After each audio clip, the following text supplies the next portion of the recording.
Yeah, don't cast and drive. You know I had to return the favor, right? Ha! Wait for the drum. Once upon a time and without a warning came a super dope chick from California. Don't cast and drive, that's on every street, man. Hosted by V from the 7th Street Band. Hey, don't cast and drive. Don't cast and drive. Don't cast and drive. Oh, what a feeling. Awesome. Welcome back to Don't Cast and Drive, a podcast showcasing artistic folk near and far. I am your host, Veronica Tyler Christie, otherwise sometimes V. I am lucky to give a warm welcome to Twill, Distilled, known gamer, as well as comic artist, rap artist, musician, does it all basically. So like she's very colorful on her end of the interwebs. So yeah, welcome Twill Distilled. What's good? Hi, thank you so much for having me. Yeah, thanks for being here. So crazy fact, how I met Twill is actually there was some Twitter beef going on. And that's how we bonded. I mean, all great bonds start with a little beef. But the beef wasn't between us. It was between, unfortunately, another nerdcore artist in the world of nerdcore. And he really hiccuped and thought it was okay to appropriate Black talent. And so the nerdcore world shut it all down. And that's how we kind of came to be, because I said some shit, she said some shit, but it was all truthful shit. You know what I mean? So I'm glad that we bonded over that. But sometimes the best friendships start over a mutual hate for someone. And like, I noticed that's like the cattiest bitchiest thing to say, but like as an Italian woman, I'm telling you, hell hath no fury like a woman scorned. Oh, absolutely. No fury.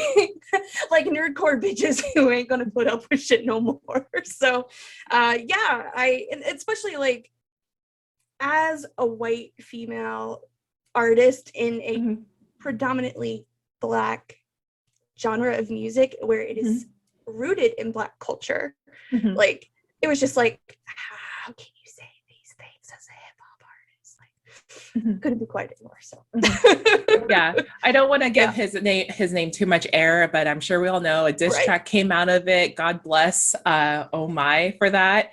So and some other disconnections that happened too that were like, you know, it's better to learn from those disconnections, because it's like, how much do you need to understand the gravity of someone's actions until people actually call you out on your shit? And I mean like loads of people, not the couple of people who've tried and then you're like, oh, you're overreacting. Right.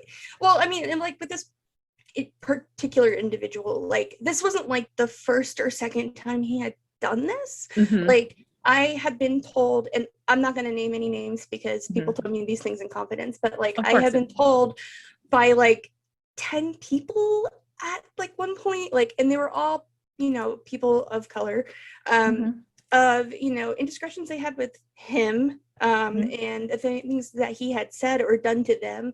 And I was just like, I know you have been addressed and you have been talked to multiple times, whether you were on tour in the car with someone who, you know, was nice enough to bring you on tour, not gonna name any names, whether it was, you know, in a nerdcore group where he, you know, spattered off and I saw multiple individuals. I mean, like, so I just want people to know, like, if they're tuning in and they're not aware of what happened, it wasn't like, you know, I just got on the internet and was having a bad day and didn't have my coffee. Like, that was not the situation. It was very much you have done this multiple times and I'm going to fucking drag your ass because you are not going to listen otherwise. And I'm not here for it. So yeah, and I'm so glad you came through about that too, because I saw your whole ass thread. I'm like, whoa. And then for me, I don't really give a lot of mercy to people who decide to thrive in an art form that was derived from the initial struggle of the Black community,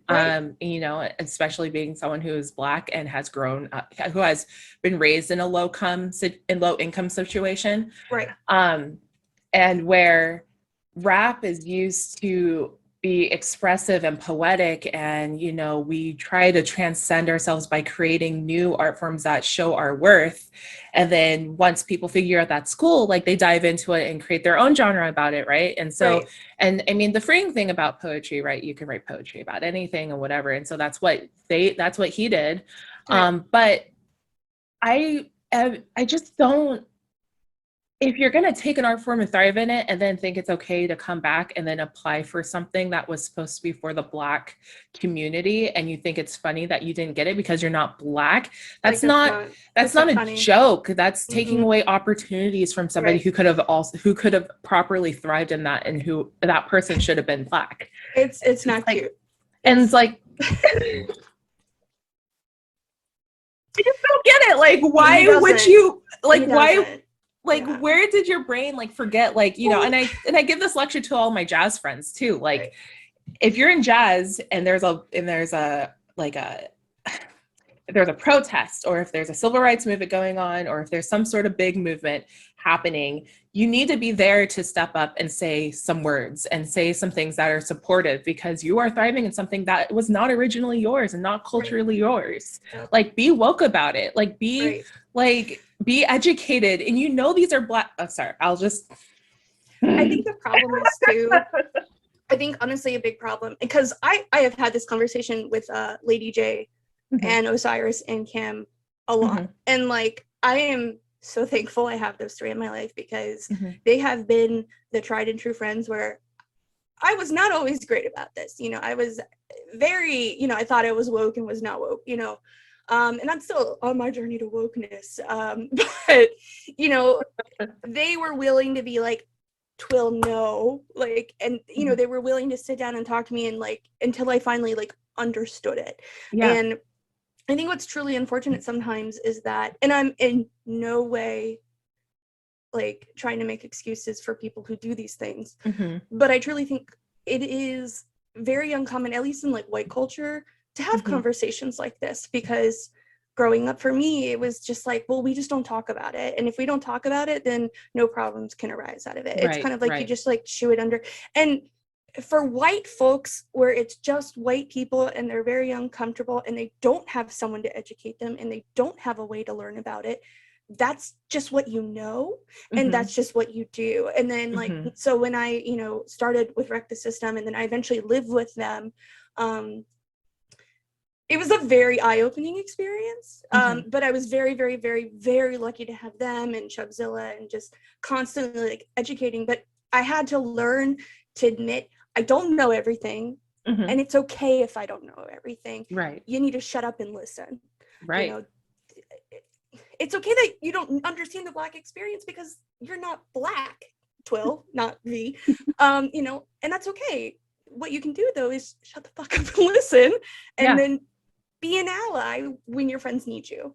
And absolutely, and be mindful, like, you know, if I said it one time, like, the greatest privilege is being able to have judgment about a situation without having the experience in it. And that's something that a lot of white people think, that they can judge other cultures and judge other like trends and make all this judgment, but they don't really have the experience in those things. I will say, and so, sorry, go ahead, please. I will say, like, you know, for those who don't know me and like everything, like I am in a group called Wreck the System. I am the awkward white girl out of 4 people, and everybody else is Black. So, and I say that because I'm trying to be funny, but also it was very eye-opening being in a group, being the only white person, because for the past 5 years, we've been a group for 5 years, holy shit. We will go to events, so we'll perform, we'll get booked. The way I'm treated is very different than the other 3 of my bandmates. And the thing is like, Lady J is really the owner and the leader of the group. And I can't tell you how many times people will come up to me, and because I'm the white person, they assume I'm in charge. And I'm like, no, no, she is, you know. Or like, I lived in their house for a few months when I moved back to the DC area. And like, even living in a house with Black people, like, eye-opening. Like, there's just no real way to really explain it. Like, I was like, oh, it's no big deal. Like, I'm just gonna be rooming with my friends. Like, no, like, even like the way they had to be in their own home behind closed doors, truly, like, it makes me furious that they have to be a certain way in their own home, because like, Yeah. that was never something I had to think about. Like the way that their landlord would treat them. Like, I can't tell you how many times they would come over. Landlord will only take cash. Half the time the landlord would purposely like count it wrong. And I'm like standing there watching. And Oh my God. I mean, just terrible, terrible things. And I'm just like, you know, I'm telling you, white people, if you're listening to this, this is not made up. This is real. This is real. Nobody's making this up. It's not a dramatization. I'm not a paid crisis actor. Like, Not at all. Not at all. It's disgusting, and it's real, and it needs to be talked about. And so that's why I was really so angry with this person, because it's like you said, like, this is a genre of music that's beautiful. I forget who said it, but hip hop is the news of the street. It's the music of the streets. Like, it tells, you know, it is a wonderful genre, and it can span so many topics of conversation and stuff, but you don't get to take a genre of music that's rooted in Black culture, take it, bastardize it, you know, to do whatever the hell you want with it, and then make jokes at the community for your own expense. Like, yeah, you said it absolutely perfectly, and that's what I was like trying to get to, and then I'm like, you know what? sorry. You're here on my podcast, and I'm here to hear your words, not mine. So like, I need to like sit down and let you do this. But no, like, yeah, absolutely. And that was like the most infuriating thing about that whole situation. But let's actually kind of recenter ourselves here. Let's recenter ourselves here. And I actually want to know about you. So yeah, that's the story of how we both bonded, and now we're forever sisters. So yeah, Twill, tell me, like, how did you get into doing like rap and hip hop? Like, what made you jump into that pool?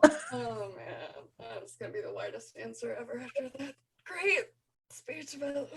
So okay.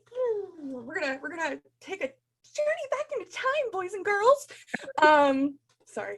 And so a long time ago on the internet, there was a website called Encyclopedia Dramatica, which is pretty much the Wikipedia of internet drama.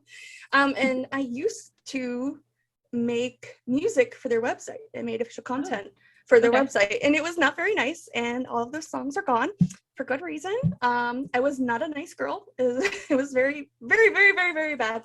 But because of working for them, they kind of operated on the like dark web, hacker scene, things like that. So I'm very much got into hacker culture, the hacker scene, computing, all that stuff, because of that experience a long time ago. So all of that, and it's now 2013. I'm living in New York City, and I'm going to hacker parties. And my friend says to me one day, he goes, "Have you ever heard of this guy called Whitey Cracker?" And I'm like, oh my gosh. Oh my gosh. Cracker? What's a YouTube cracker? And he's like, oh my God.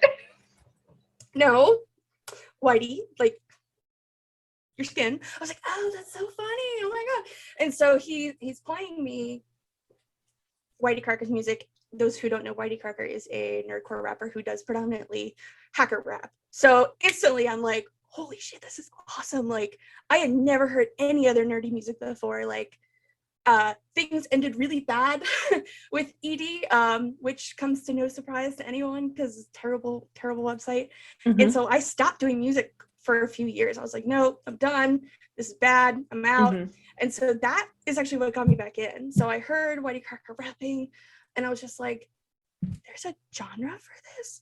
And so I started diving in more and more. And I was like, I really want to do this. Like, this is really awesome. Like, I like rap music. I like rap music a lot, but I was like, I can't really be a rapper because everything I was hearing was not stuff that related to me. And I was like, I'm not going to sit there and be like, oh yeah, blam, and I did a fifth of coke or whatever. Like, oh my gosh. Right. You know, like, but that's what I was hearing on the radio. And that's what was, so not all rap music is like that. I know now. Oh yeah. But that is what initially got me into it. I had hacker friends who were really into it. They were like, you used to make nerd music, you would really like this. And I was like, oh my gosh, this is something I can do. I can sing, I can rap, I can make nerdy music again. about computers. And so that is like how I got into it. And then funny enough, the first person I met in the Wow, nerdcore you were like scene- the official, like you were the first official e-girl.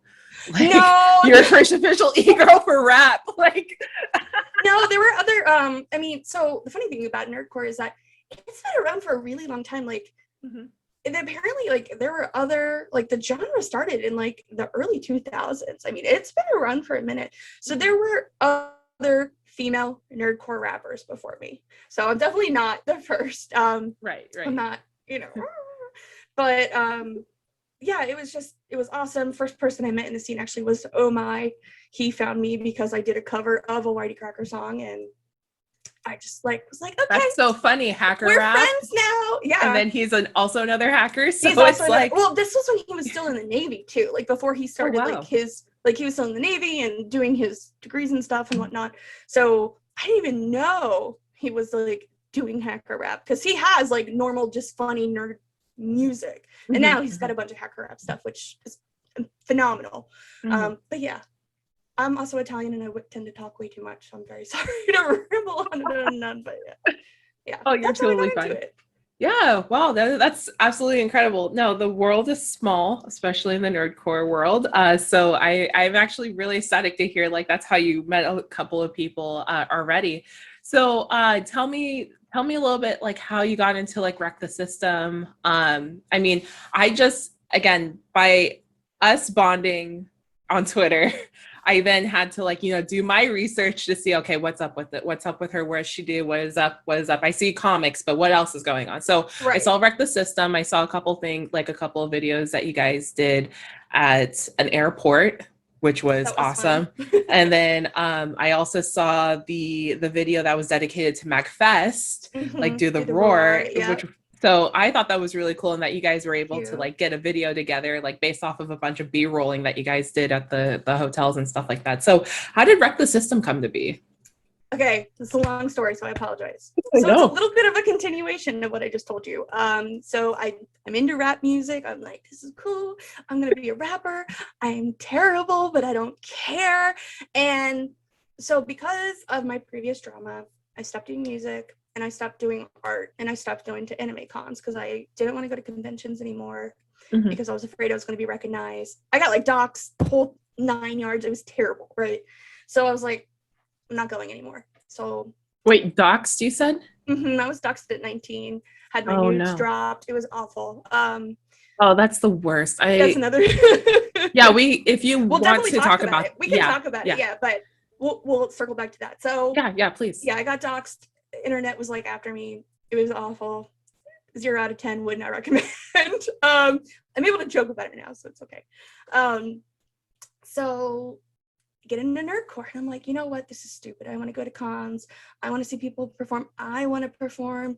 Like, how do I make this happen? So I started reaching out to all of the old conventions I used to go to, that I used to do artist alley tables at. I'm like, hey, I've been here before. I've been, a guest before. I'm now shifting gears. I'm doing music now. Do you guys have any like performance opportunities? One con got back to me, and it was T-Mode, and which was an anime con in the Baltimore area, and it is no longer around. Rest in peace. It was fun, and so they had a mixtape event on Sunday. It was Easter Sunday, so you can imagine the turnout was awful. But that particular weekend, that T-Mode was the same time Create Lady J had just dropped her album Our Fantasy 2. So she actually had like a big like album release party and album release show and everything. So she was just walking around on Sunday when, the rest of us were kind of doing this like small, in this like back corner, like she didn't even know it was a thing. She was just walking by, and I happened to be on stage, and she was like, wait, there's more nerd rap. This is awesome. So like, let me go check this out, because there's other girls in here. And she was there, promoting and networking. So she saw my set, and she and I like exchanged info and talked, and I unfortunately had to go. So this was April 2014, I want to say ish. Okay. And so at the time, I'm now living in Ohio. It's now fall of 2014, and maybe it's fall 2015. I don't know. Anyway, Time flies when you're having fun. it was so long ago. One of those years. And so she calls me out of the blue, like 6 months later, because she and I become friends on Facebook, and like we kind of kept in touch, but not really. And so I'm like in the car with the guy I'm dating at the time, crying my eyes out because I'm like, this is going nowhere and I am awful and I just feel like I've got to give up. Like I don't know what I'm doing with my life. My God, we all been there. Maybe I'm just not meant to be a musician and da, da, da, da, da. And I've got this call in like 5 minutes with this girl and I don't even know her. And if she says she has some project she wants me to be on, and if this doesn't go anywhere, I'm done. I'm quitting music. And it was Create Lady J wanting to get me on a project. So she was like, hey, we're gonna make this mixtape for the nerdcore community. It's going to be called Tokens. We're going to sample all these old school arcade video games. We're going to do like a traditional mixtape. It's going to help me promote my studio because she runs and operates a recording studio in the DC area. And, you know, would you be interested in being? I was like, fuck yeah, hell yeah, sure, whatever, cool. She's like, so here's the thing though, I don't really know a lot of people in nerdcore, and you seem to know a lot of people in nerdcore. And I was like, yeah, that's true. I'm on the internet way too much. And she's like, yeah. So can you introduce me to a few people who might want to be on this? And I was like, I got you. You know, so I help her with Tokens. Goes really well. We're vibing, everything like that. We get a bunch of artists who are like active, I should say, at the time we're on it. And then we've got another side story. So we're going to put this on pause. Sorry, it's a very long, dramatic story, but it's all worth it, I promise. So then you've got Osiris Green. And Osiris was, you know, couch hopping, living in his friends' houses, like all this stuff, not knowing what he was going to do. He had just dropped out of college to pursue music. It wasn't going well. And he had that same moment, you know, like, all right, I'm going to give it one more shot. And if I don't win, I'm out. So he entered Jack Daniels, Jackin' for Beats, freestyle competition. He won the entire thing. He beat out, he like was the #1 out of 1,000 MCs. He won. Wow. And Jay and Cam happened to be in the audience that night watching. And so after the show, they approached him. They're like, hey, like that was really awesome. This is who we are. We'd like to offer you some free studio time. Like it'd be cool to like network. We're also doing this project called Tokens. And so he was like, what do I got to lose, right? So now they've got me joining in on the party and Osiris joining in on the party. We got Lady J and Cam. They've been friends since like middle school. Tokens goes great, right? We release Tokens. It's free. Nerdcore scene's buzzing about it. Everyone loves it. We dropped it at MagFest. We shot Do the Roar that first MagFest. That MagFest was my first MagFest. It was Osiris. Seriously? It was Osiris's first con. Osiris had never been to a convention before. And so that first MagFest, we shot Do the Roar. We also got booked at a private party. And that was like our first time doing the show together, but we weren't actually a hip hop group. We were just kind of like, originally kind of like a collective. Yeah. And so like, you know, it was like, oh, and now Lady J's going up, now Twill Distilled going up, now Osiris Green's going up, right? So we perform at this private party. We do like these insane long, like 2-hour sets at this private party. Yeah. Everyone starts calling us Wreck the System because we've got t-shirts, we've got jackets. We're there promoting the recording studio, which is called Wreck the System. And we're just there as solo artists. And everyone just automatically lumped us together. Like, nope. Oh my gosh. And that is how Wreck the System was formed. And the MagFest like community really, really embraced us. Everyone really likes Do the Roar. It's really a ton of fun to perform at mag events because people just go nuts. I'm sorry, I'm rambling.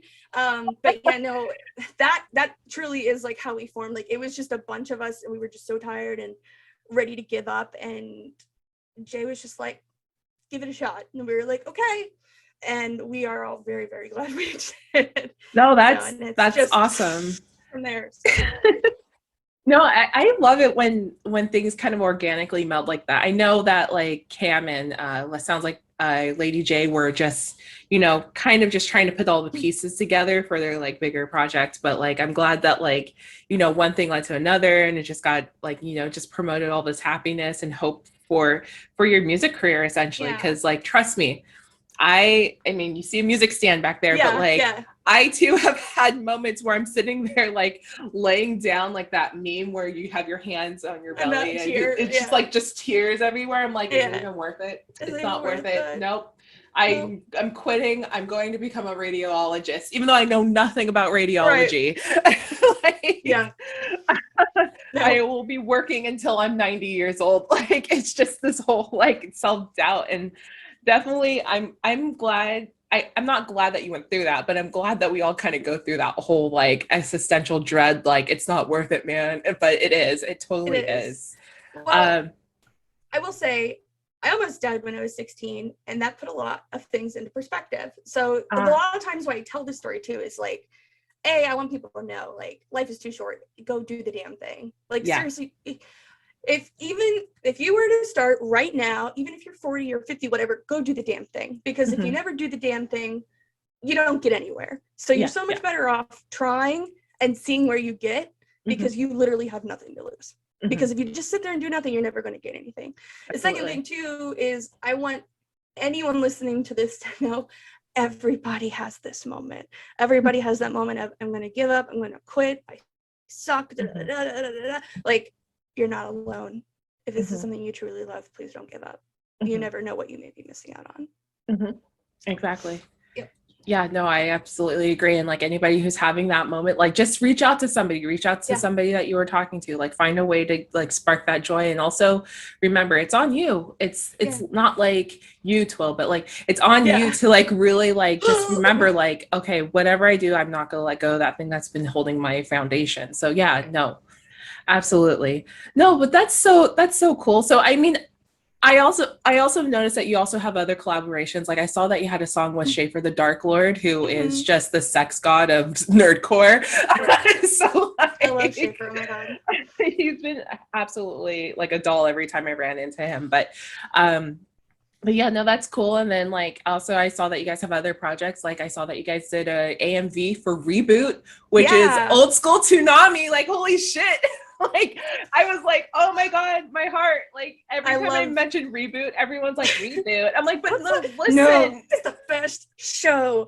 Just you gotta look past the graphics, kids, because I know they're old school. The story is it's so good.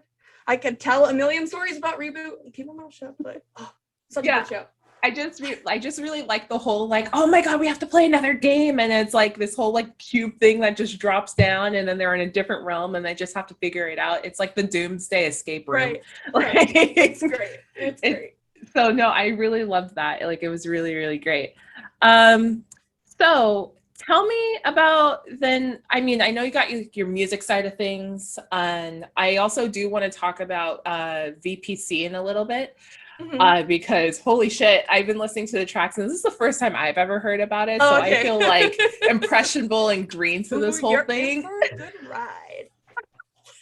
But tell me about like your comic life. Like what I didn't realize that, I mean, not all rappers draw their own shit, but like you definitely have like more to you than just like doing the music thing. So tell me about that. So I have been drawing as long as I can remember. I actually went to school for fashion design, worked in the fashion design industry for a while. My skills got recognized and I got pulled out of designing clothing and was quickly shoved into the art department. And I ended up being a graphic designer, which I'm like, I should have just gone to school for graphic design like I thought I should have. And so I do work full time. Like my day job is I'm an art director. I work graphics, art all day long. And so what a normal day for me though is like in the comic world is I'm at my computer at 7:38 a.m. I get all my work stuff done. I'm usually done with all my work tasks by about 10 a.m. Don't tell the boss. He knows. And then I literally am drawing all day. So I do a weekly web comic on the popular my brain is jumbled. I've been drawing all day. On the popular app Webtoon, I'm on a Webtoon canvas. I'm not an official series with Webtoon yet, fingers crossed. But yeah, I do a weekly web comic, and it's up every Thursday, 8 p.m. EST. And I literally am at my desk from probably 10 a.m. till sometimes midnight every day, drawing this comic. It's definitely a passion project. It's something I wanted to do for a very, very, very long time. And finally I'm getting the opportunity to do it. So I'm doing it. This is the webcomic, The Adventures of Starhopper and Husky. Okay. Yep. The color for girl hair. Yeah. The color for girl hair. Yeah. I've had her as like a character, like I've had her story and like design and everything since I was in middle school. So it's been a long time coming, and there's a bunch of other series that are buried deep away in here that hopefully one day will come out. But yeah, I have a lot of respect for manga artists and official comic book artists, because it is definitely a lifestyle you have to love to get it done. But it is a story about a young woman who is given the chance to tell everyone like what's going to make her happy, and people tell her no, essentially, and they yeet her off into the universe, and she's being chased by a bounty hunter. And it's just like this big coming of age story. And it's also is like, the bounty hunter like the Piccolo / Moogle character? Like, is that okay? I'm scrolling through it right now, and I'm just like, it's great. Thank you. I love the little emotions that you have in here, and the girl is just gorgeous. Like, thank you. I really like how she like seems very happy, and this guy looks obviously frustrated because he's my little Napoleon, and he's very angry and very strong, and nobody takes him seriously, which is just super funny to me. And he's just like, you're my prisoner, and I'm gonna take you in. I'm a bounty hunter. La la la la la. And she's like, no, you're cute though. No. And they end up traveling the universe together and becoming friends, and on this journey of self-discovery. But it is a story effectively that is. I was talking to Shubs about it the other day. I'm going to pull my Spark Notes real quick so I quote this correctly, because if not, I will ramble. But first point I want to make is that it is okay to, in this comic, it is okay to change. It is okay to grow. It is okay to admit you were wrong. It is okay to change your mind about what you want, and you do not need to forgive everyone. Not everyone deserves a redemption arc. So there's a lot of things that in this comic that I'm trying to teach the audience, hopefully younger teens. And these are life lessons that I wish I had at a certain age, because I grew up in an abusive household. So these are things that I wish I had a source material to read and like understand. So that's also a big part of it. It's like, it's okay to be happy-go-lucky. It's okay to keep smiling. It's okay to keep going, but it's also okay to be sad. And it's okay to like, so I'm also have these feelings, like they're valid. Yeah, they're valid. Yeah. And if somebody's trying to tell you that like you don't know what you want, or somebody's trying to tell you that your feelings aren't real or valid, like, but don't fuck them. But fuck them, you know? Like, yeah, no, absolutely. I think it's one of those things that, like, you know, when you grow up with the families that you grew up with, like, there is a sense of like there's cultural shifts with like generations, and so what you may want to exert with them doesn't exactly ride with them. And like, don't get me wrong, like my growing up for me, it was just like one of those things where I wasn't allowed to, you know, bleach my hair, or like, you know, or if I thought about cutting my hair, they're like, why would you do that? Or anime was like considered, you know, what people say was that's gay, even though that's the improper use and to use that word. But like, you know, and it was just like one of those things like, wow, I really can't be myself. And then, you know, and it's really great to have media out there to just show like what you're going through right now isn't exactly correct. So then that way you can grow up and manifest to be who you are. But it sucks when you're stuck in that situation that it's hard to even thrive and blossom. Yeah. Is it okay if you want to talk about your barriers with that a little bit? Yeah. I mean, there's a lot of that actually already in the comic that's been published. I expect this comic to run for at least 2-3 years. So I'm like, it's like I'm always like tripping over things because I know how things are going to end and how things are going to go, but I'm trying not to give too many spoilers because I want people to read the damn thing. Okay, just as long as you're not like Attack on Titan, I think you're good. Oh no. Roasting that show real quick because I'm so mad about it right now. I'm just like, why do I have to wait until the winter for the last episode? I'm sorry. So the main character, she's a princess. She's grown up in this planet, and when you become of age, you turn 18, you have to go, if you are of nobility, right, you have to go to the royal court and declare what your true meaning of happiness is. And if you are deemed to be correct, you're allowed to stay and do whatever it is that your heart desires. And if you're deemed to be wrong, you take classes, learn how to pilot a spaceship, and you are shot off into the universe to go find your real meaning of happiness. Only one person in the history of her planet has ever been said, like, yep, you got it right, which is her older sister, who is like Little Miss Perfect.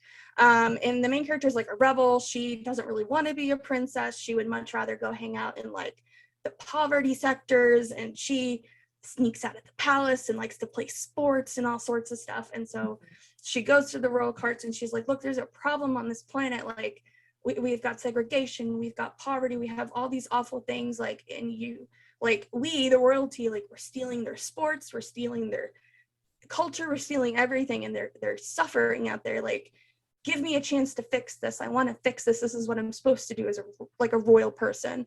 And they're like, no, you're an idiot. This isn't real. And so they kick her out into space, pretty much to kind of just like get rid of her. And like her parents are very, very cold and abusive and not very loving. And so the moment I really, really like, one of the first like turnaround moments the series has is like she's in her spaceship and she's going off into space for the first time. And she says, okay, Anna. She goes, no, okay, Star, because that's like the name she's given herself. And she's like, if I'm going to be out in the universe, people are going to call me Star. I'm going to dress the way I want to dress. I'm going to say and talk the way I want to talk. And I'm going to go do the thing. And like, I think when you're a kid and you graduate high school and say you go to college for the first time, or you leave home for the first time, like that moment is so powerful in your life, but it's also very scary because it's like you really truly get to start your actual identity of who you are, but like in a way you've been told your whole life, well, you have to be this person or you have to act this way. And like, do you conform to those rules that you've always been told you have to, or do you say, no, I'm on my own, I'm gonna do my own thing, you know, like, and it's a very real scary moment that I think a lot of people go through. I certainly went through it throughout college and all throughout my 20s, like refiguring things out. So that really, for me, is like the boundary in my comic. In my life, it was just growing up, and I'm sure you've had the same experience too, because we're similar in age. Geek stuff, anime stuff, cons, like it wasn't cool back then. You know, it was like, definitely a guilty pleasure. Telling my college peers that I was going to Fanime, it was not something I'd tell them. They would have to find out. Like one person I actually bonded with in college, where he was conducting the black and white ball, because he also didn't tell people. So he's like, hey, you. I'm like, hey, you. And he's like, you didn't see me. I'm like, whatever. And I just like walk away. But yes. So it wasn't cool. And I said earlier in this interview, I almost died when I was 16. So I was diagnosed with type 1 diabetes. And my parents didn't believe me that I was sick. Like, my mom worked full time. She was like really never home. So I heard a lot from my bio dad. We don't speak. Why are you faking? Why don't you want to go to school? What test are you secretly hiding from? What project are you doing in the middle of the night?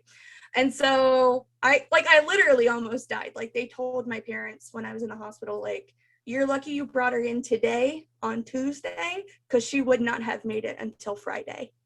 And hearing that at 16 is very scary, because it was just like in the span of 2 weeks, like almost dying.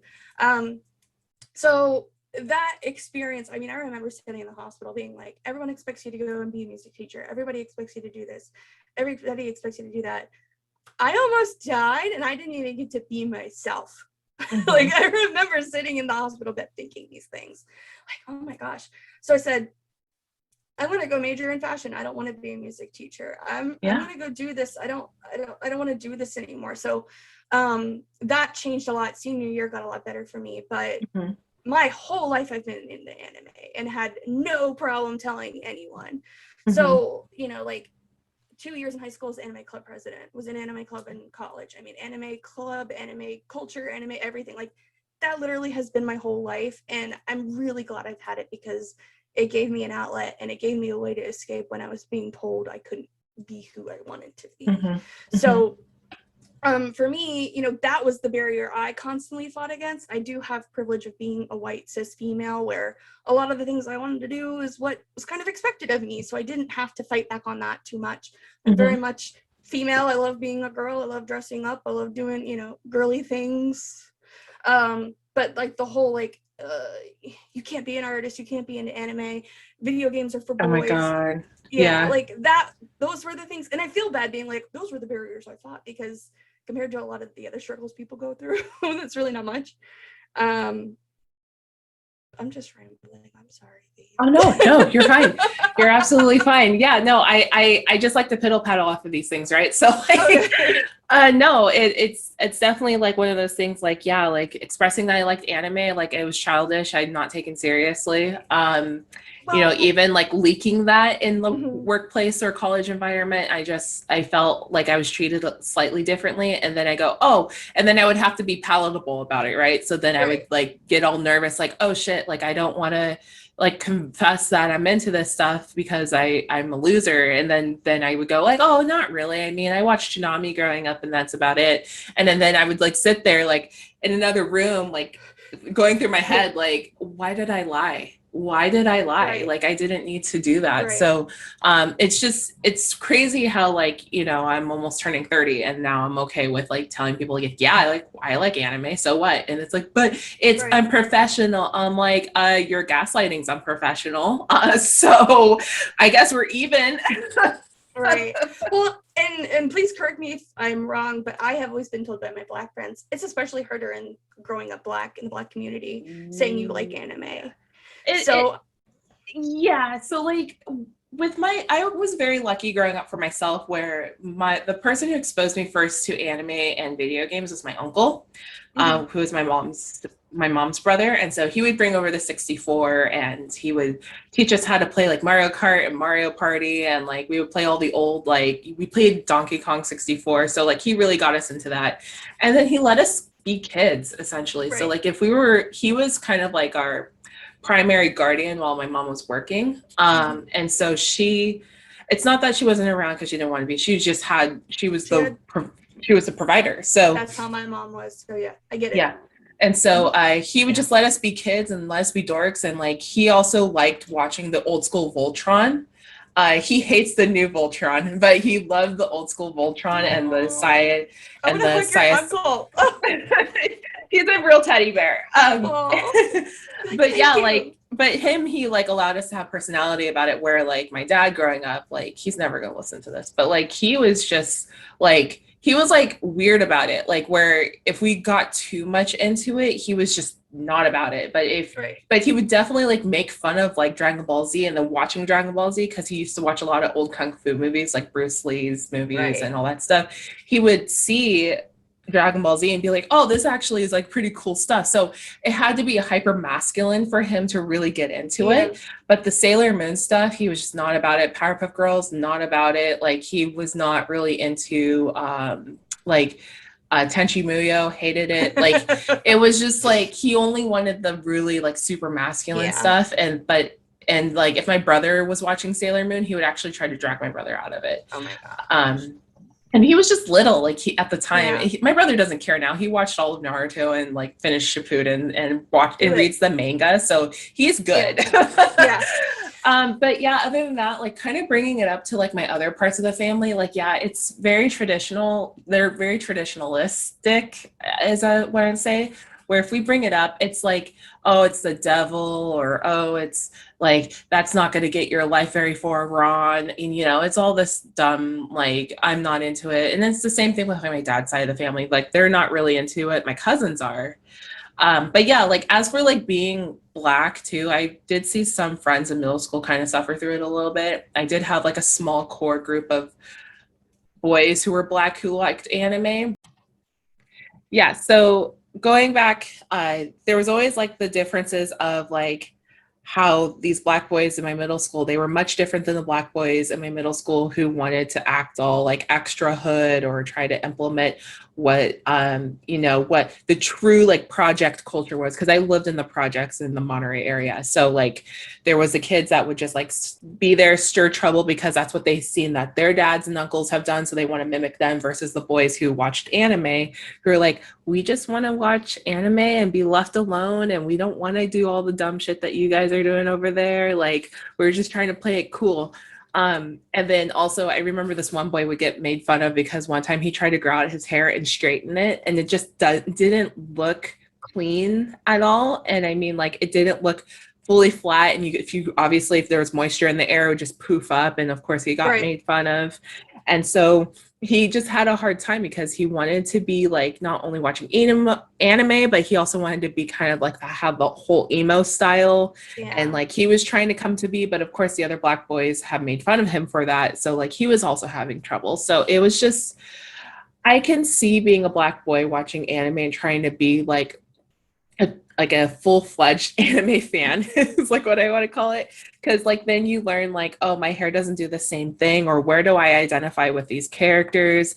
And I'm glad that there's better representation now. Like, Attack on Titan had that Black character come out, and then in Fire Force there's a Black character voiced by Zeno Robinson, who's also a Black voice actor. And then My Hero Academia, you have Mirko, who is Black. And so it's really great to see that the representation is growing. But it took so long for it to get there. It went from Sambo looking characters to now we have some like stronger looking characters who actually don't, look like a caricature anymore.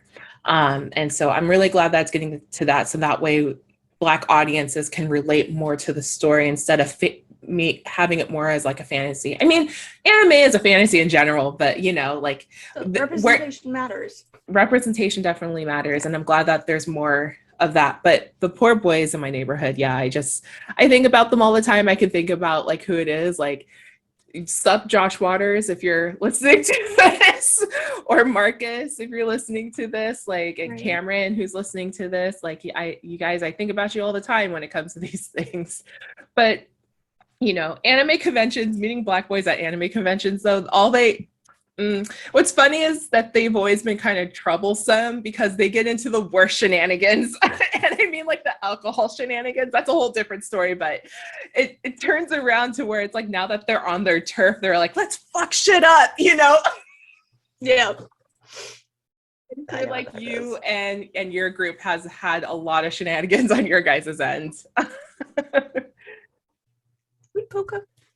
I mean, to add on to that, I mean, that was part of the reason why I wanted to be anime club president, is because I really wanted to provide a safe space at school for kids to come to just enjoy anime and make friends. Because like it started as like a 5-6 member club, and then my sophomore year and then junior year I became president. I was president junior and senior year, and I grew it from like a 5-6 member club to we had like 30-40 members, which like for high school that's pretty decent size. But like, I may not have been like best friends with everyone, but I definitely watched a lot of people make their new best friend at this club, because they could just go and relax. Nobody was going to come and bully them. Nobody was going to come and torment them. Like, we just were there to just enjoy anime. So, and Osiris has talked to us about this because, like I said, Bagfest was Osiris's first convention ever.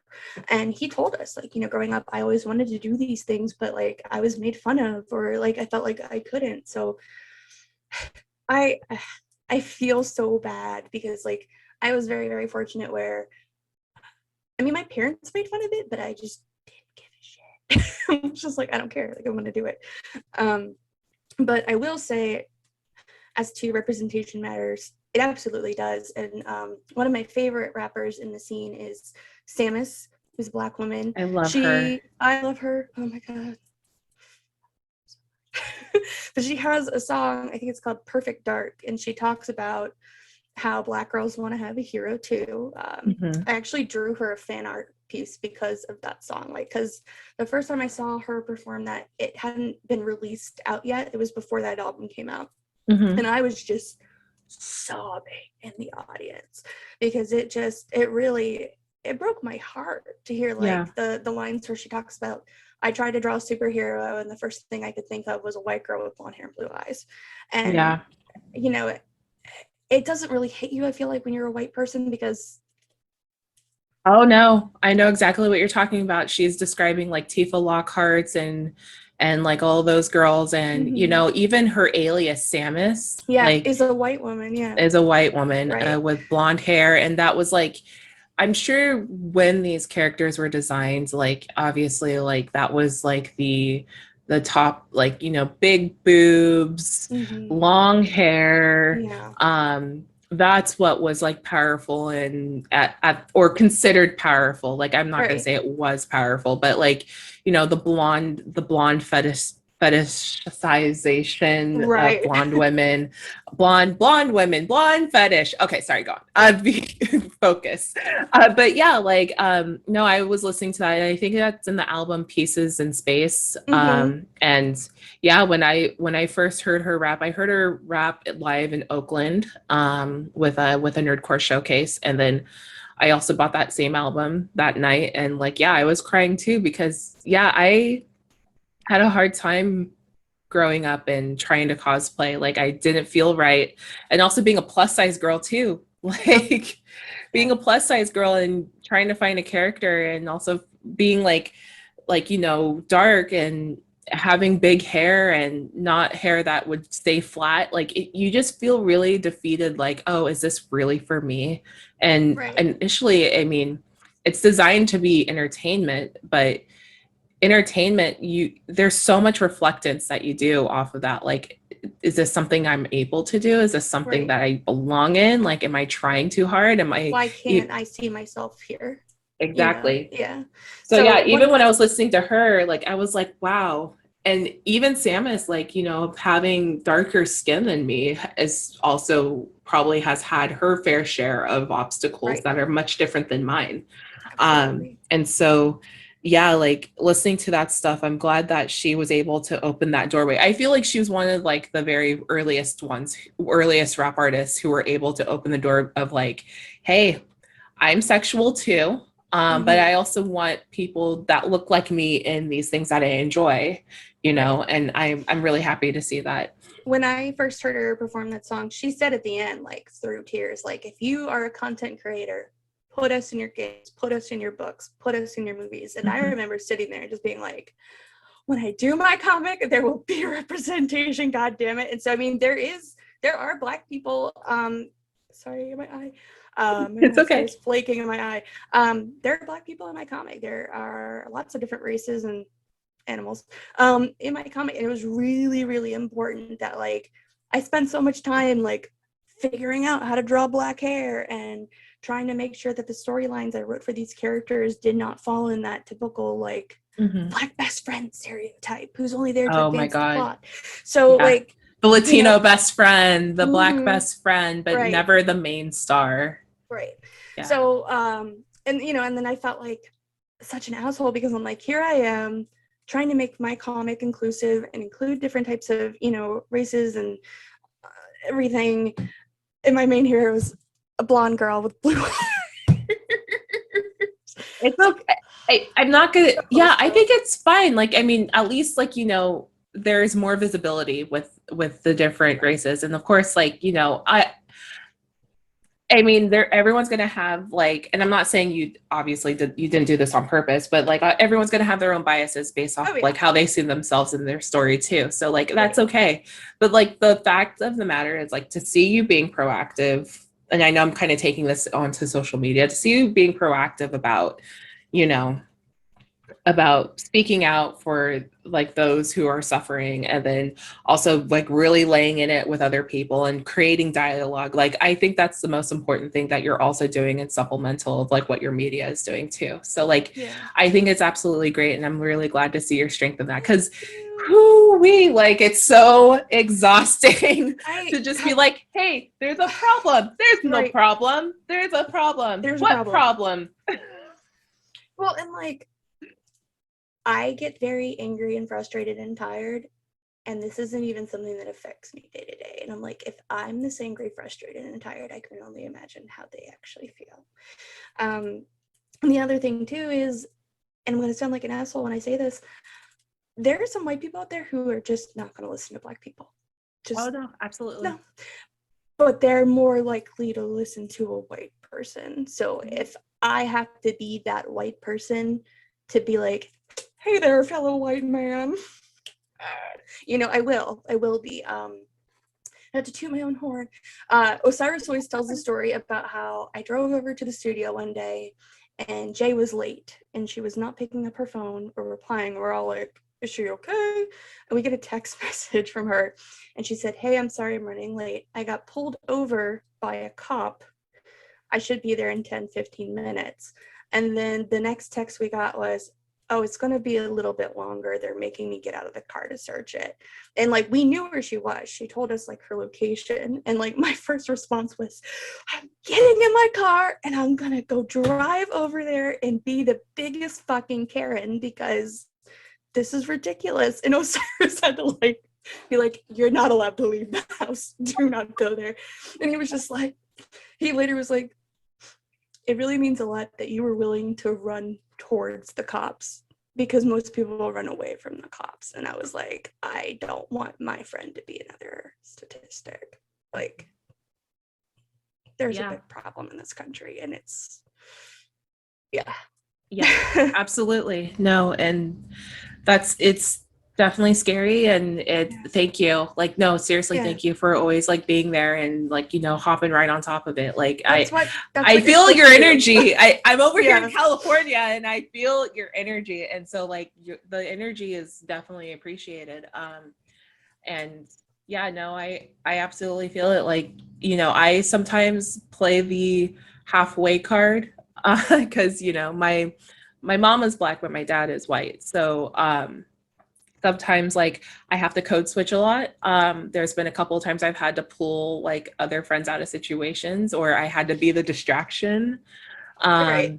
But there's also been other times where I've had to like, like step in for friends who are like the victim. And I said, hey, knock that shit off. And then I take the beef so that way they go away. Right. Or like they can leave and escape and do what they need to do. Cause I've had to do that a few times, like through college, at bars, like it's devastating. It sucks when it's like, what side am I choosing today? What do I, and also what really plays into fact is like, what do I look like with my hair flattened down and back into a bun? Like everyone thinks I'm more palatable and presentable. So if I get engaged with being more aggressive, like that person's willing to get aggressive with me, but there's no violence. But if my hair is big and poofy, like that's another gamble I have to take, or depending on what I'm wearing, it just, I'm glad to have the versatility, but at the same time, it's absolutely terrifying because, like, what if I'm presented the wrong way and then something happens to me, And that's awful. And that's something that everyone has to wake up with, or like going to sleep and not knowing that if you're even going to wake up. And that's the absolute worst. It's truly disgusting. And I'm sorry. Like, I mean, that's really all I can say at the end of the day, too, is like, I'm just so sorry because this is one of the first conversations I had with Rec was, in all honesty, it was like, this is my past. I used to work for this website. I used to do a lot of racist shit. I'm very sorry. I've learned from it. I've grown from it. I don't do those things anymore. If you don't want to work with me because of the things in my past, I 1,000% understand. I will never hold anyone against me. Like, those were things I did in the past. I'm sorry. I said, I also understand that I will never fully understand what it is to be a Black person. I can educate, I can empathize, but I will never 1,000% understand the things that you go through. So please help me and educate me if I do something wrong and I don't even realize I'm doing it, And I think it's a really important conversation for anyone to have. I mean, like, I think it's great. Oh, go ahead. I think even just females understand this in general because there's a lot of things girls put up with that we think about every single day that men do not, So like, in that way, not to say that gender issues are the same as racial issues, but there are certainly times where it's like, okay, well, I have to be the really pretty, funny, girly girl to calm the situation down, or I have to be the aggressive bitch to get people to listen to me at work, like, and it's not exactly the same as code switching, but it's definitely the best way I can explain it to people who don't understand the racial struggle. It's like, okay, well, as a female, have you ever had to do these things? Didn't this make you uncomfortable? Didn't this make you like have pause? And it slowly starts to be like, oh my God, so. Yeah, I found it that until I get upset with my friends, is when the dialogue happens, when I try to be kind and bring it up early on. I've lost a lot of connections, as in like friendships, because when I try to open up the dialogue, I've always been often like, hey, that's not actually legit. That's actually not real. Do you have statistics? How about you do a lecture on civil rights? How much do you know about Martin Luther King? It goes into that. And then once, instead of barking back at folks, I use silence to distance myself. So like if I'm not engaging with you on social media, or if I'm not inviting you to gatherings, or if I just straight up not texting you to see how you're doing, then I get, oh, what's going on? What's happening? And then a big thing will happen, and like a thing will surge. Like last year with George Floyd, oh my God, I had to like turn my phone off. But like, then I would get I didn't realize how shitty I was being, blah, blah, blah, blah, blah. And it's like, why did it take a traumatic event for you guys? Yeah. And why are you using me to find your comfort that you're not racist? And I never said that any of my friends were racist. I just consider that they're blissfully ignorant because they haven't been impacted by what's happening. But once they realize like, oh, it's a bigger issue, then they like come and find me. And I'm like, I don't want to hear it, because like this is overwhelming because you're all coming at me at once. Secondly, I have tried to bring this up and you guys have thought I was tripping. And thirdly, like I stopped talking to you for a reason. Like I stopped talking to you for a reason because like I'm not being listened to. So if I'm not going to be listened to, I could try to fight, but it takes so much energy. So I'd rather just split, keep myself to myself, and let you live your life until you realize like what you're actually doing. But I've also learned to like, as much as I want to try to change my environment and create dialogue, like it's not for everybody until something big happens and they don't want to seem like the bad person all of a sudden. But sometimes I do have to be the person to say like, oh, great, I haven't heard you for months. Well, actually, you have been kind of shitty, but I don't want to hear it now because you waited until now to say something. Like and that's what happens. Like I've luckily like, those conversations are fewer to none, but yeah, it just sucks when like I try to be informative and then I get shut down, and then try to be proactive and they don't want to hear it. So yeah, and I move on, and it's not hard for me to make friends. So it's like I had this conversation with Shubs because she does a lot of the same thing where she's just like, and I can't obviously speak for Shubs, I'm paraphrasing, but this doesn't go on the record, but she pretty much said something to the effect of like, she's very happy with her life and the people who are in it and the things that she's doing. She's like, I don't have time to always be a teacher, So that's one of the things I try to do when I do have the time is like, I stay behind. Like, I know we had an issue with the female nerd court group. I'm still in there, still trying to harbor relationships with some of these girls because I've been in their shoes. I've been that dumb 19-year-old white girl who's going off to college doing dumb racist shit without realizing how fucking racist they're being, and like, I think about it a lot and I have a lot of guilt about it still. And it's like, it took me until my mid-20s and people who gave me chance after chance after chance after chance.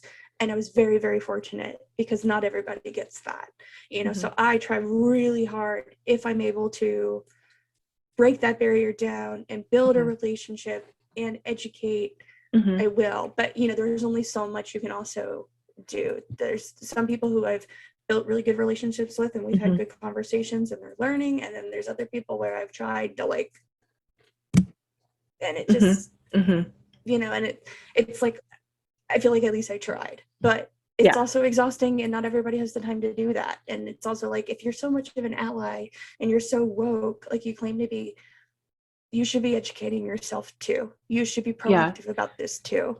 Yeah, there's a cost to trying to make everybody happy. Yes. And by trying to make everybody happy, you can't leave out truths. And that was the one of the things I had issue with, like, you know, leaving that group is I didn't, the thing is, like, if we're gonna have like a solidarity group where like we're out here, we're the minority of this genre, cool. And then you have a section where people can air out their grievances and hopefully like someone will get back to with like a little bit of mentoring. Great. But like the thing is, like, don't be ignorant about, you know, and this is kind of circling back to the beginning, like, don't be ignorant about what your friends are doing. Like, if your friend is doing some racist shit and you're sitting there being like, Wan, stop making fun of them, Wan. It's like, we're gonna fucking roast the shit out of this person because they're doing something absolutely ignorant, unmindful, and stop making excuses for this person. You be the person to be like, hey dude, that wasn't cool. Science is being compliant. Yeah, and then also let out the people who are mostly impacted by that situation, like air out their grievances and say like, of course, like people of color are going to respond back saying like, yeah, this is fucking shitty, because he has that privilege to make that a joke. Meanwhile, we're still over here suffering, and we're still over here suffering, trying to make names for ourselves, and you're just taking away opportunities thinking it's funny. Like, of course we're going to air our grievances out, and that's, and be pissed. Yeah. And of course, like, being an artist and slipping up like that, you're going to have to expect that. You're going to have to expect the internet torches and pitchforks for a while, because you fucked up. Doesn't matter how you apologize. Doesn't matter how, like, how you apologize. The fact of the matter is you didn't think about what you did. And then you have friends who are enabling that. And that's why I left that group, because there was people saying like, stop it. I'm like, I'm hearing a lot of stop it's, and I'm not hearing enough allies. I'm not hearing enough allies. So I'm going to get out of that situation before I get really, really nasty about it. And that's what I have to do, because it's like, I thought it was one of those things, you know, it was a nice time when it started. But you know, people started showing their colors, and like, if people grow, like if they grow in that group, you know, like, let's say if you're there and you're being a great mentor and people are growing and they are improving how to be better without, you know, and understanding the balance between being too nice versus standing up for others. Like, if that comes to be great, but like at the same time, that still doesn't take away how you impacted you. And also other folks who are in that chat, like same thing with Shubzilla, who I talked to about that. And sorry, Shubs, for like referencing you. It's all love here. If you want us to stop, like, just roast me the next time you see me. But yeah, like, and then other Nordcore women who are also part of that group, who also needed, who were just like, listen, I have the worst of it, and you guys are over here saying stop making fun of my friend, and saying like, instead of checking in, you know. And even if the check-in doesn't have a response, at least be the person to check in, you know, and then say like, and then apologize, being like, I'm just checking in, I just care, I just want to make sure you're okay, it's okay if you don't respond. And that's all you have to say. That's all you have to say, because I understand that feeling too. Like last year when everyone was checking in with me, I'm like, I need a cigarette and I don't smoke. So, but yeah, is it okay if we can talk about VPC? Yeah, absolutely. Okay, so VPC for me is a new thing, even though you said it's been going on for 6-7 years. And so when I first started seeing the hype train on it for the nerdcore hip hop group on Facebook, I'm like, what the hell is this weirdo shit? Is this another like white sided nerdcore thing again? Like, I'm just gonna like let it air out and let them do the thing. And of course, like, you know, shout out to RJ, who also he works for MagFest as well. He kind of cued me in on like what was going on, but I'm like, what is this, RJ? This is weird as fuck. And he goes, no, this is what it is. Yeah. So RJ, he's so dope. Like, I'm now a little bit more invested because I have a lot of friends who are doing VPC. So you know, I'll let you explain in a second. I'm so sorry to ramble, but you know, you have only one Ronin, and we got the Paladin, and we have DJ Tyokin in there, and like, I have a bunch of homies in there. Mark Cooper, the Prowess. Like I see them all and I'm like, whoa, everyone's doing it. Even Kadesh Flow is coming out of the cuts, coming back into doing this, and I'm like, wow, I got a lot of homies doing this. So what is this? Please tell me your side of doing VPC. Okay. So when I first joined Nerdcore, it was during VPC 3, and VPC's what also got me very like excited about the scene. So VPC stands for Vocalist Producer Challenge. So that's where they get VPC from. For those who are listening and don't know, she knows. I'm not trying to Twill-splain to her, but gotta give a little education to our listeners. Yeah, please. And so it's a team of 2. Has to be a team of 2. You can't do both. Many people have tried. It's not allowed. You will get disqualified. So one person gets the role of vocalist and one person gets the role of producer. And there are 5 challenges that are put out through the person who coordinates it. Her name's Whitney, or she goes by Caesarina. And she's been doing it like almost the entire time. It started originally with someone else and then they kind of took over. And yeah, there's 5 rounds. Each round has a different challenge. So like, one round might be like, okay, you can't use any snares in your beat. It has to be a different time signature than 4/4. And, that's the producer challenge. And the vocalist has to use multis this round and you have to sing your hook, and you have to talk about this sort of thing. So, but it's a really, really great way. I love VPC. It's a great, I think, community building, because so many people, I think in a lot of Facebook music groups, post their shit and they leave. Like they don't interact. A lot of people don't listen to it that way. So with this, it's a community thing. Like everyone's listening to each other, everyone's giving each other feedback. There's cash prize, like it's a community pot, which is, that's hella cool. Like, yeah, and it's all volunteer ran. It is a true labor of love. So again, I just want to say thank you so much to Whitney, Beaker, and Jordan, and everybody else who's on the VPC staff who runs this every year, because it is, I think about the amount of work that goes into it and I get very overwhelmed. Like it is a lot. You're doing artwork for not just your group, but like you're doing artwork for a couple of the other groups too. Like I saw this the hybrid Steven Universe artwork. I'm like, yo, I love it. So I need her to do stuff for me. Yeah, hit me up. I do a lot of obviously, but right. Yeah. I do all the artwork for Wreck the System as well. So they really needed someone. And I was like, what are you looking for? Like, how complicated is it? And when she told me what she wanted, I was like, okay, how would you feel about this? And she was like, I love it. And I was like, cool, I'll get it to you by Friday. Like, I got you. So yeah, there's now an artwork challenge, which they haven't really done before. It's not really affected into your score, but it's just kind of like a fun bonus thing.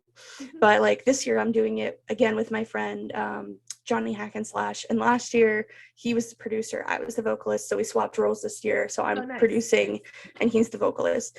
We're Sailor Doom. This year we're Sailor Doom remix.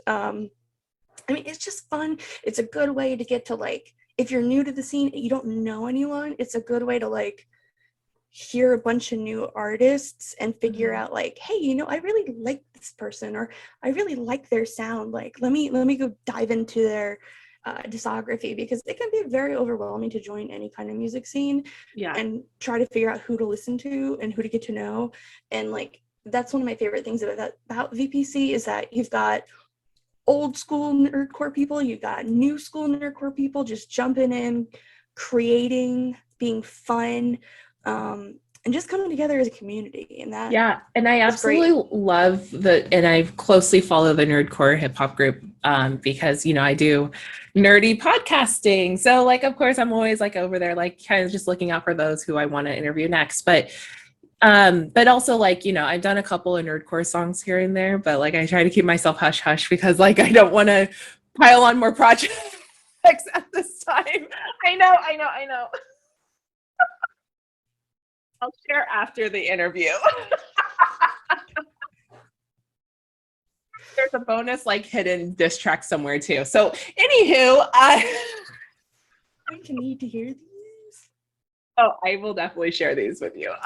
So So I love the scrambling of everybody. I need a producer. I need a vocalist. I need a producer. And it was just so comical to see this. Like, I wish someone would have made an anime about this just because of how like I perceived the tone of people scrambling to find somebody in like, and I feel bad for a couple of artists who had to drop out because like, you know, it just didn't work out. But yeah, it was just funny because then like I'm over here like recommending producers and they're like, I already got someone. And I'm like, no. Yeah. See, for me, it was great because like John and I already knew we were going to work together again this year. So I was just like, oh, is that so? A struggle? Okay, well, we'll see you all in round one. You know, like, Love it.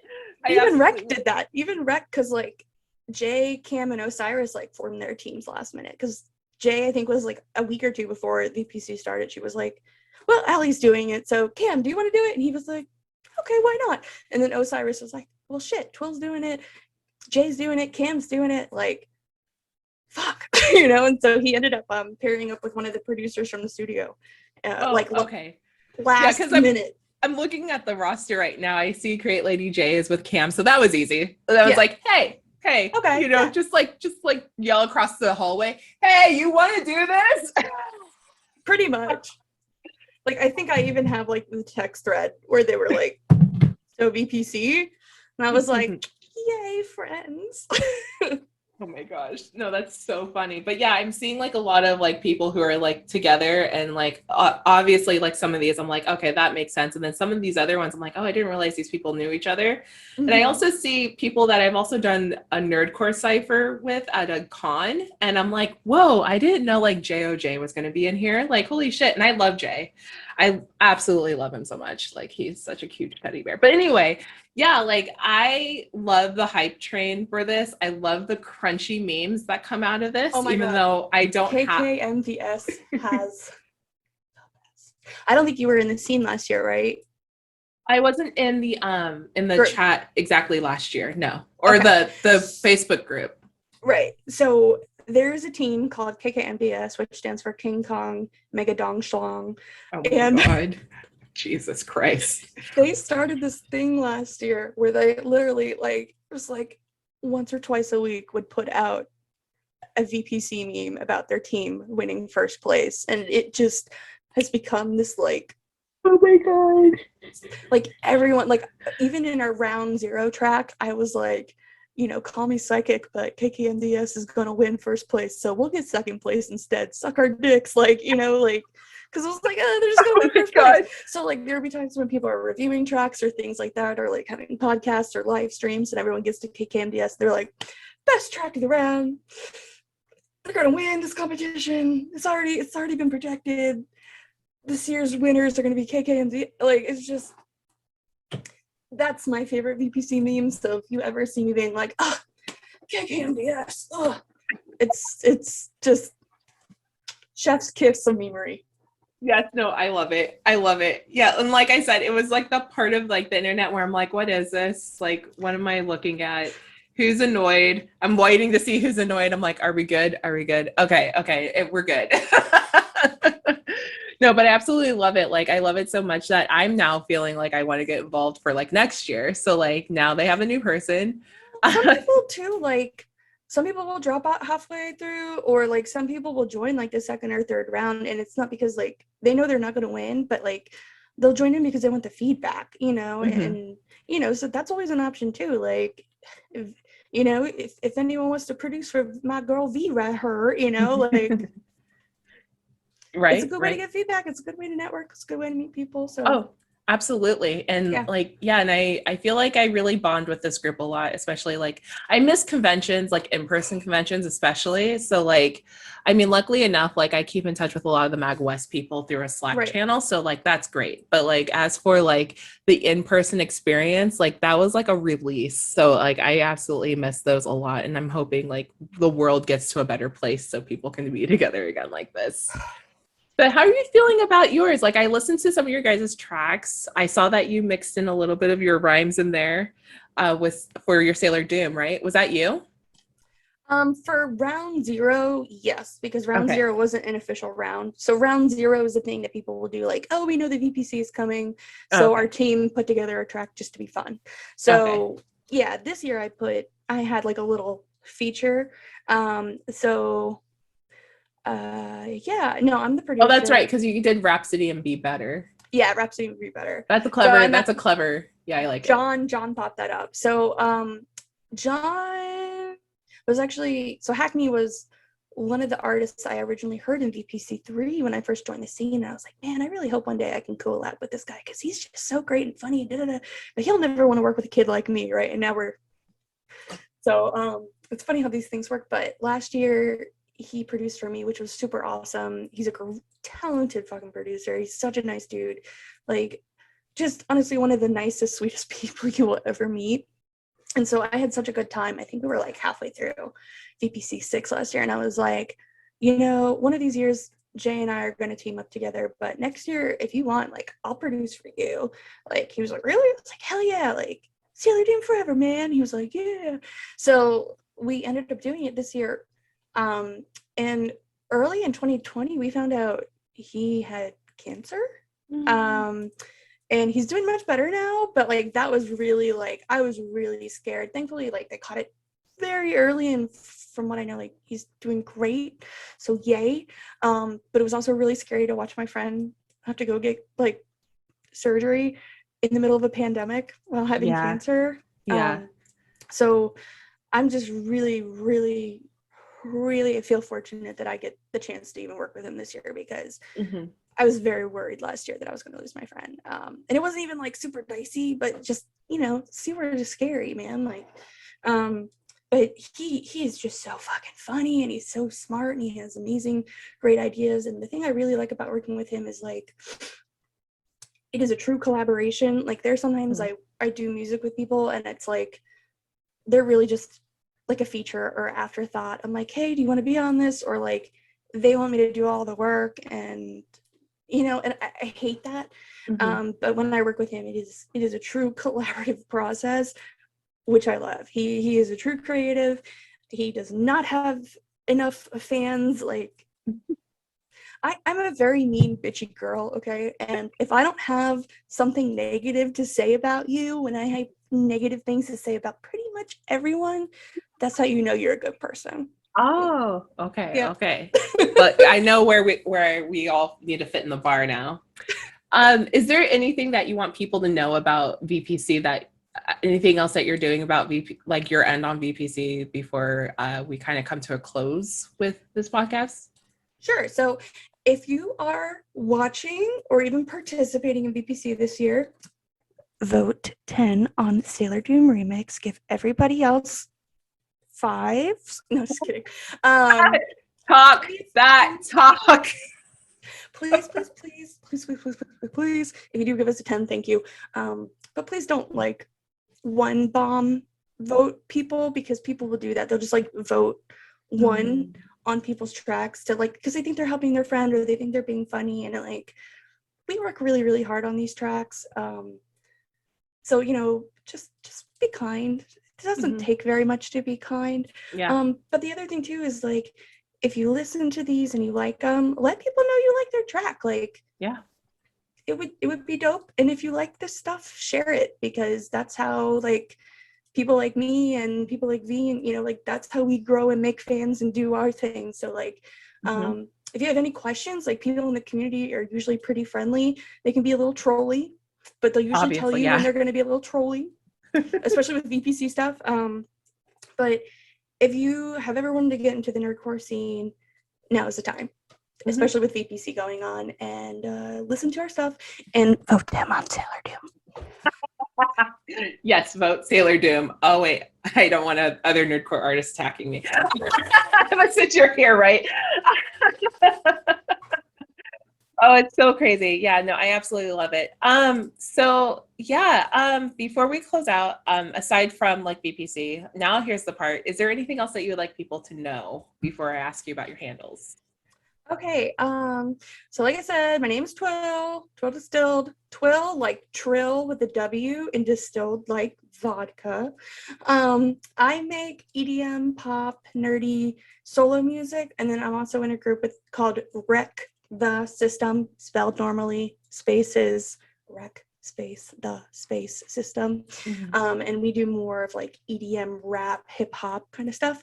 And then also like we talked about, I'm doing a weekly free web comic on Webtoon called Invader: The Adventures of Starhopper and Husky. And again, it is free. I'm gonna sneeze. Oh my god. Sorry. I was on a roll.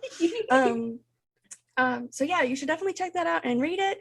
And you should definitely stream my music on Spotify.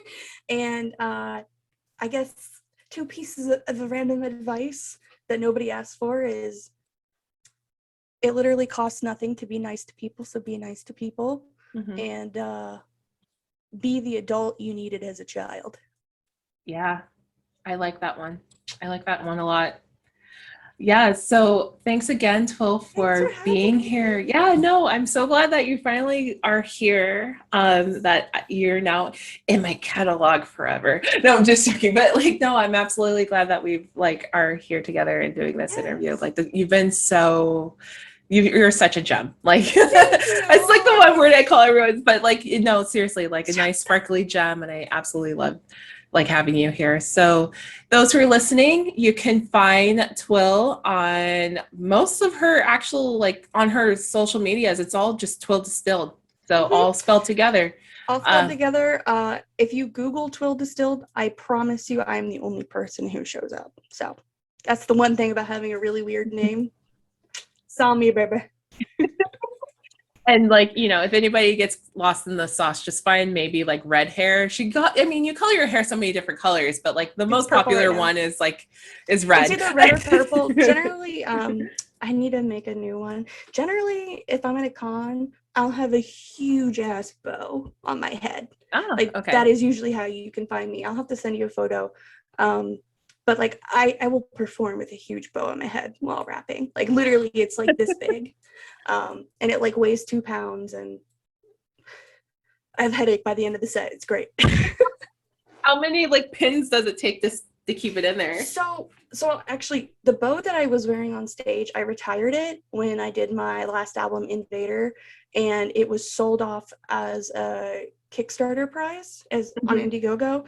Nice. So somebody bought it, which was cool. And it was a bitch to ship in a shadow box, but it's so I sew because I went to school for fashion design, so I know how to sew and make things and everything like that. So I don't pin it into my hair. What I ended up doing was I had like a thick headband and I sewed it into the. So I made the bow. Okay. And the bow is like stuffed with like interfacing, so it's very like, and then it's mercilessly like sewn into a headband so it wouldn't go anywhere. So yes, absolutely. That's why it was always like perfect, is because it's on a headband. I used to bobby pin it, and like you can do that, but like I'd have to do like 15 pins, and by the end of the night it's like a rat's nest trying to get it out. So that's my and then you wake up and you find. Oh yeah, so that's my last piece of advice. If you make a hair bow, don't pin it in, sew it to a headband. Your head will thank you. Absolutely. All right. Thank you again for listening to this episode of Don't Cast and Drive, featuring the lovely Twill Distilled. Don't forget to follow Don't Cast and Drive social media, as well as just social media. I guess we just have social media. I'm so sorry. I'm like scattered brain today.